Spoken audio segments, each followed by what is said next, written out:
Bwana, tulikujuza pia msikilizaji kwamba leo hii pia tutaendeleza pia na kile kipindi chetu cha kidigitali huko mtandaoni. Unajifunza mambo mengi zaidi huko mtandaoni. Kwa hiyo kubwa zaidi leo hii tutakuwa na mada ambayo itakuwa inazungumzia pia namna gani ambavyo unaweza kujilinda pia huko mtandaoni. Unaelewa pia alama za kidigitali huko mtandaoni. Kwa hiyo leo hii tutapitishana huko. Lakini kubwa zaidi kwa upande wako utachangia pia kuhusiana na hii mada au swali ambalo tumeliweka mezani kwamba ni mambo gani ambayo umewahi kuona mtandaoni ambayo yanaweza kuathiri vibaya maisha ya mtu siku za baadaye.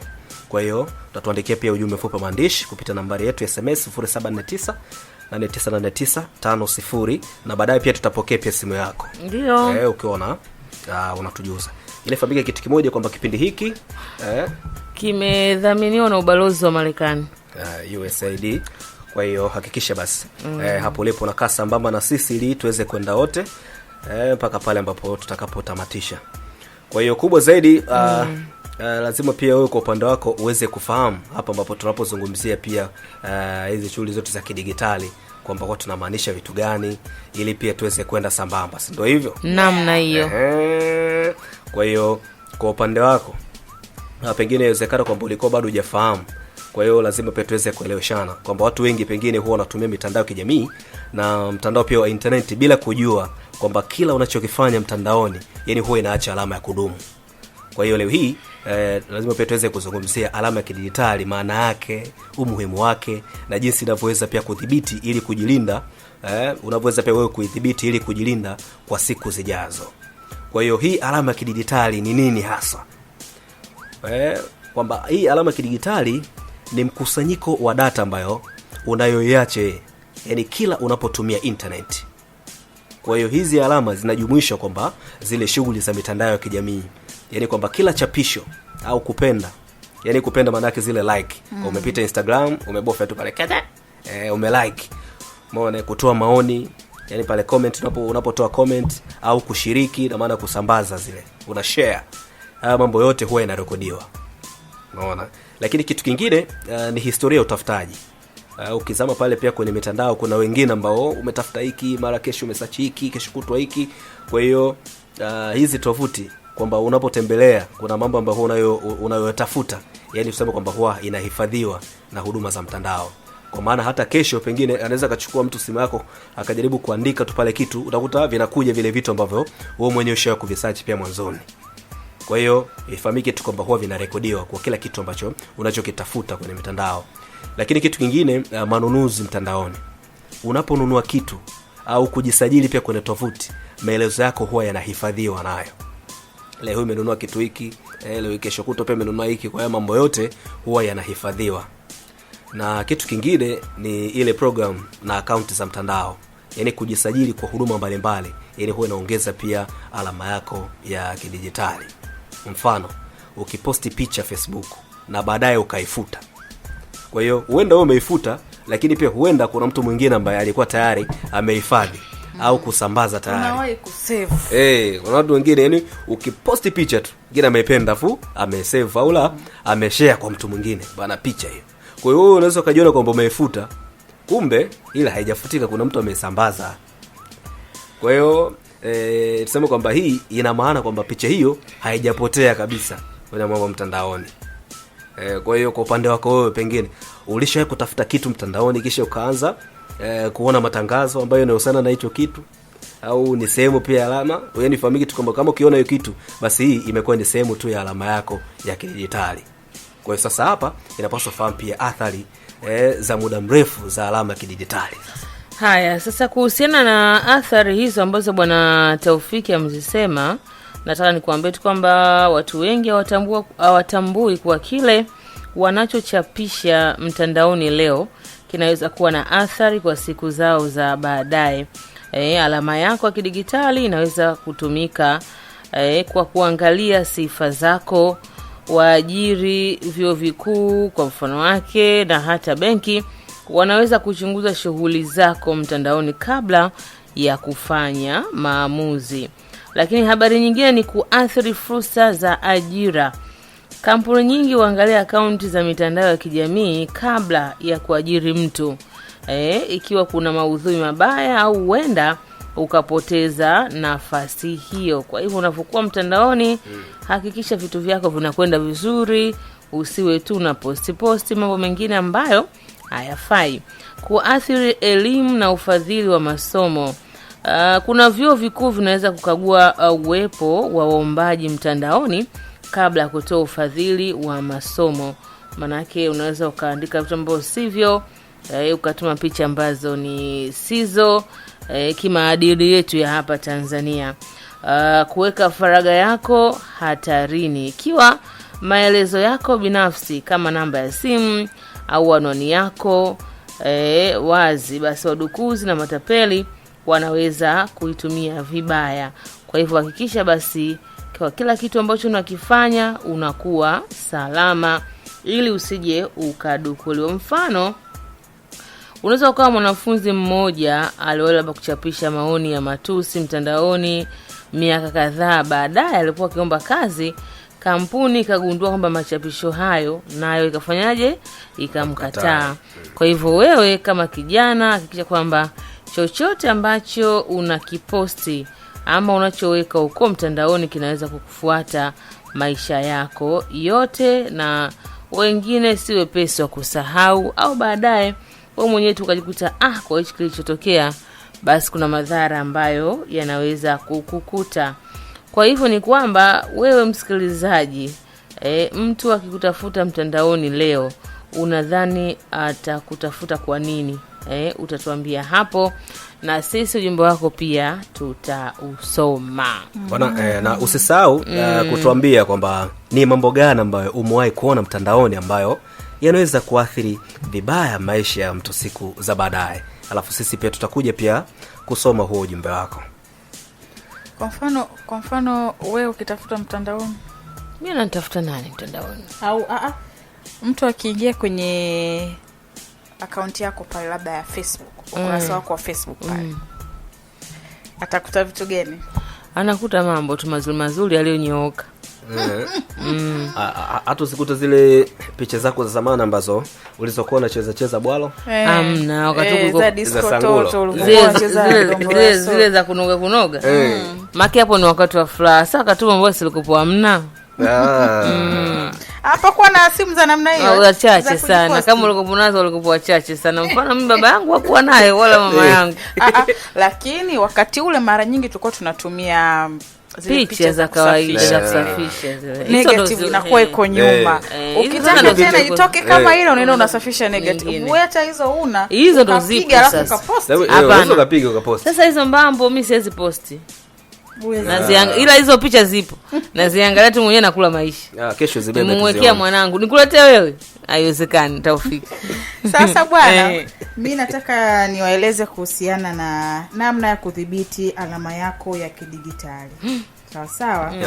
Unajua, ingawa kila tunachokifanya huko mtandaoni huacha alama, basi tunaweza kudhibiti kwa kuwa makini na kile tunacho shiriki na kurekebisha mipangilio ya faragha yetu huko mtandaoni. Hatua ya kwanza kabisa ya kudhibiti alama yako ya kidigitali, kwanza fikiria kabla ya kuposti. Yaani kabla hujaposti, wewe fikiria, jiulize, unaweza kujiuliza mwenyewe, je, nitajisikia sawa ikiwa familia yangu, mwajiri wangu au watoto wangu baadaye wataona hiki ninachokiposti? Maana yake hapo ufikirie matokeo ya hicho ambacho wewe unachokiposti. Lakini hatua ya pili, unapaswa kurekebisha mipangilio ya faragha. Katika Facebook kule au Instagram ama WhatsApp, unaweza ukaweka mipaka kwa nani anaweza kuona, nani hawezi kuona machapisho yako. Kwa mfano WhatsApp unahide, yes. Huyu anajua. Huyu anajua na ameshahide watu wengi sana. Wasione status.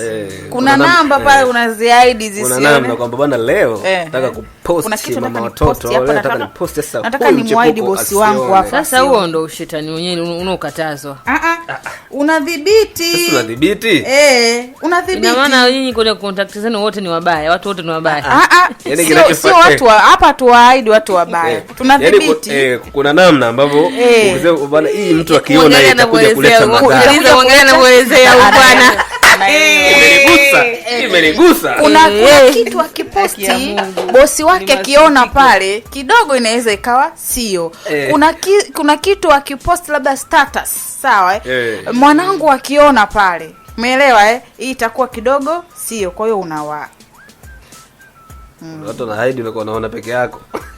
Najiona wewe. Kuna watu wanapostiwa huko wakaona wawili tu, aliyeposti na yeye akwambia angalia nimekuposti. Mnyamaze. Ile furaha kwamba umepostiwa. Kwa hiyo hakikisha basi unarekebisha mipangilio ya faraga kama unahitaji, sawa ndio tumesema hapa. Kwa mfano Facebook, Instagram na hata WhatsApp unaweza ukaweka mipaka ya nani anaweza kuona hicho ambacho unaposti. Lakini unaweza ukajitafuta kwenye Google hapo. Wewe ukijitafuta kwenye Google kwa jina lako ni taarifa gani unaweza ukaziona hapo? Taufiki, fanya ukijitafuta tafuta hapo kwenye Google una taarifa gani unaweza ukazikuta hapo. Kwa hiyo unaweza ukajaribu hapo, tafuta jina lako mtandaoni ili uone ni taarifa gani ambazo zinapatikana hadharani kukuhusu wewe. Je, ngoja nitafute jitafute. Kuna picha mbaya uliwahi kuposti bado zipo huko. Hata mimi nikiingia nikikusearch pale kutafuta Steven Thomas, je naweza nikazipata? Tasipata. Ilikuwa ni hatua ya 3. Hatua ya 4, futa akaunti ambazo hazitumiki. Zile akaunti za zamani zinaweza kuwa na taarifa zako binafsi ambazo wadukuzi wanaweza kuzitumia vibaya. Huko zamani miaka ya nyuma kidogo tulikuwa tunajifungulia tu. Unafungua leo Facebook, umeposti sijui picha 2, 3, 4, kesho umesahau password unafungua nyingine. Unajikuta mtu mmoja una akaunti mengi.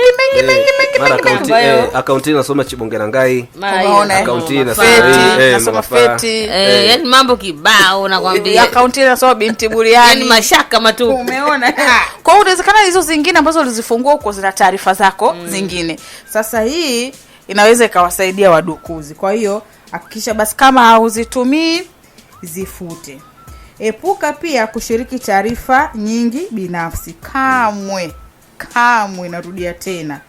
Kamwe usichapishe maelezo kama anwani yako ya nyumba, namba ya simu au kitambulisho chako. Kuna watu leo hii ukiingia kwenye peji zao unakuta mpaka namba za simu pale umeziweka pale. Umeelewa Kuna watu inakuwa ni rahisi sana kukupata. Umeona? Mpaka unapoishi mtu anapajua. Sasa hii sio sawa. Haitakiwi hiyo. Kuna mwanamke mmoja kijana aliwahi kuomba visa. Sawa lakini machapisho yake ya zamani yalionyesha kuwa aliwahi kudanganya kuhusu historia yake ya kusafiri. Sasa hii ilisababisha matatizo makubwa. Sawa Daima na wewe tulizungumza na wewe daima milele hakikisha unakuwa mwaminifu na mtaalamu huko mtandaoni. Umeelewa wakati mwingine ndio watu wanaosema akaunti mengi haya, akaunti hii na taarifa hii na taarifa hii na taarifa hii, na zenyewe hizo unavofungua akaunti nyingi mtu mmoja sisi tunakukatalia. Kwa hiyo unaweka taarifa nyingine ambazo zitakusaidia wewe kufungua akaunti nyingi. Sasa hizo taarifa unazoweka wakati mwingine zinakuwa za uongo ili tu kukuwezesha wewe ile akaunti kufunguka. Sasa mwisho wa siku inakuja kutuletea shida kama ambavyo huyu mwanamke mwenzetu kijana alikosa visa kwa sababu tu ya kutokuwa na taarifa zake za zamani kwenye mitandao ya kijamii kwa zilionyesha kwamba kuna vitu alidanganya. Sasa sijui wewe unanisikiliza wakati huu. Umewahi kujutia kuposti kitu mtandaoni? Umewahi kujutia? Mimi binafsi sijawahi. Hujawahi kujutia? Yaani hujawahi kuposti kitu afu kasema hivi kwa nini niliposti hivi? Hapana kwa kweli. Steve. Hapana kwa kweli. Mimi Na mimi sijawahi hapana. vyote ambavyo Na wewe hapana kwa kweli? Mimi hapana. Mama amemuuliza hapana kwa kweli. Anaungana hapa na jamaa. Naona kuuliza wewe hapana kwa kweli. Mimi hapana. Ni kwamba unajua lazima uwe mtulivu unapoposti vitu. Yaani unaposti lazima utulie, kwamba baadaye wakinaji wakikua wataionaje hii. Kwa hiyo posti vitu vyako vinavonoga noga tu vya huzuni na mambo mengine. Sasa na kwa nini uposti huzuni? Ndio hapo unapoanzia. Sasa ndio huzuni unajua ni chanzo cha matatizo wakati mwingine. Uje kumposti hata bebe huko mtandaoni baadaye mkaja mkachana ukajutia. Unamaanisha mume wangu? Wa nyuma sijawahi na siwezi fanya. Na siwezi ukajutia ukapata hasira kiasi kwamba ukasema naenda kufuta. Sijawahi kufanya vitu kama hivyo. Lakini watu tulisha save pale. Hivyo post. Kwa hiyo bwana sijawahi kufanya hayo mambo bwana Taufiki na sifanyi. Utafanya. Maana yake vitu vinavyokupa lao na vipostije. Wengine wasivione. Kumbe yupo kwa mlango anaogopa kuibiwa. Wana msikilizaji. Eliza ameongea kama mtu kimenifurahisha sana. Nimekufurahisha. Basi sawa, msikilizaji pia hivi pia tupo tayari kupitia pia ujumbe wako ukiwa unatuambia kwamba ukiwa unatujibu ile swali ambalo tumeeleweka kwamba ni mambo gani ambayo umewahi kuona mtandaoni ambayo yanaweza kuathiri vibaya maisha ya mtu yani siku za baadaye.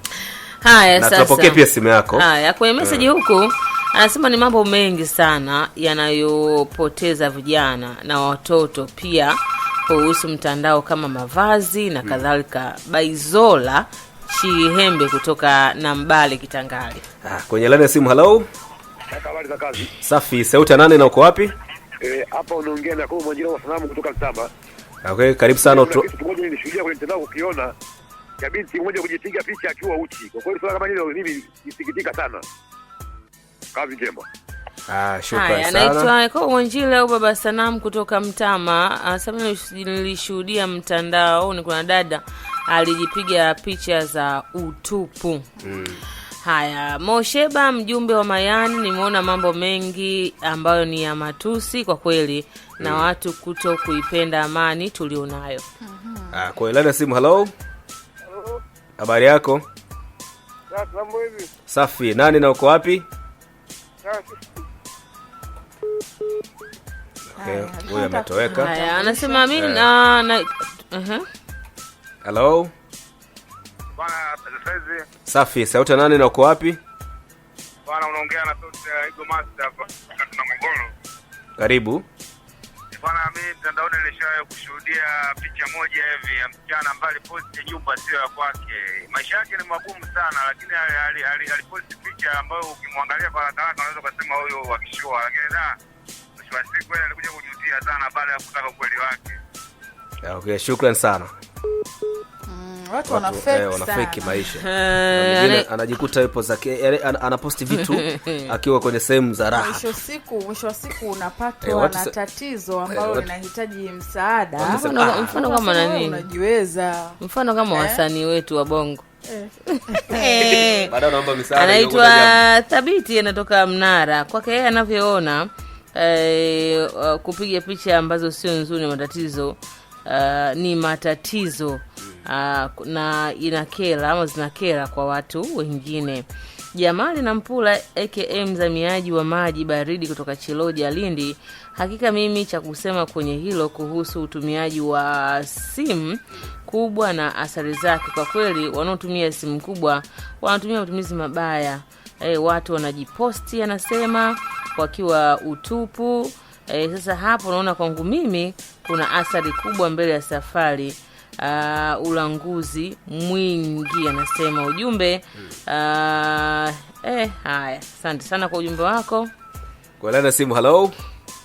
Habari za njengoni. Safi, nani na uko wapi? Ni sauti ya Kilo kutokea ndani ya Rondo Chiodia. Kutokea Rondo Chiodia, karibu. Asante sana.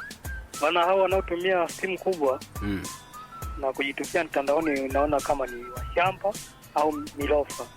Wala tunaotumia simu ndogo tutakuwa na utulivu, wao wanatafuta matatizo tu.